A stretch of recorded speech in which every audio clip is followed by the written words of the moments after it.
ភ័យតោខ្លាចទិសបលោកអ្នកកំពុងហៅទៅយកប្តីបារាំងបាត់ហើយ sorry អាឡលីចំអូយមិនដែលមើលចុចតំណាងទៀតមើលយ៉ាសមភ័យតោខ្លាចទិសបលោកអ្នកកំពុងហៅទៅយកប្តីបារាំងបាត់ហើយ sorry អាឡលីមនុស្សស្រឡាញ់គ្នាសុកសុកទៅយកប្តីបារាំងអាម៉េចមើលចុចតំណាងទៀតមើលសមភ័យតោខ្លាចប្រពន្ធលោកឯងហ្នឹងទៅយកប្តីបារាំងបាត់ហើយ sorry អាឡលី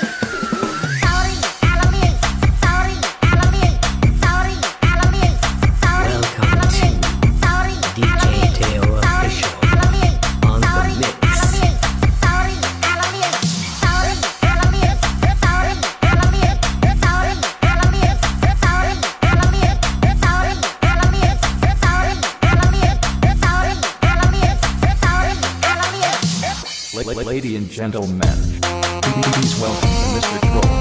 on the mix.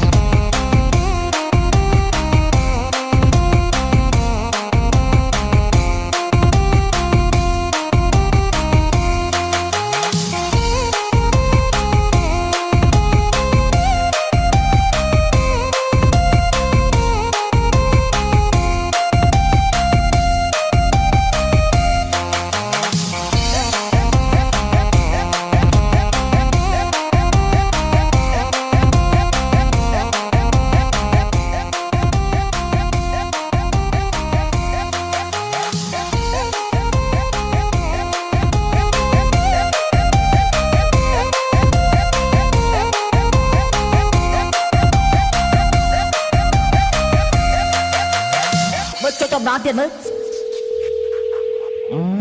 ក្រុមហ៊ុនគេបាញ់យកចេះបោកឯណាចុចចូលសោះហ្នឹងអាឡូក្រុមហ៊ុនលោកក្តាមឈូសសូមជម្រាបសួរចូលមិនទៅចូលលេខក្រុមហ៊ុនលោកក្តាមឈូទៅវិញលេខប្រពន្ធខ្ញុំតាអាឡូបងប្រុសបងត្រូវការទិញក្តាមឈូមែនបងឯងយកលួយអូអេរ៉ូបានហើយបាទកាច់យកទៅមិនទៅចូលលេខលោកក្តាមឈូទៅវិញបើចុចតំណាងទៀតមើលយ៉ាសមភ័យតោលេខទូរស័ព្ទលោកអ្នកកំពុងហៅហ្នឹងគេទៅយកប្តីបារាំងហើយ sorry យូរកាត់ចិត្តកាត់ផ្លោតទៅអាឡលី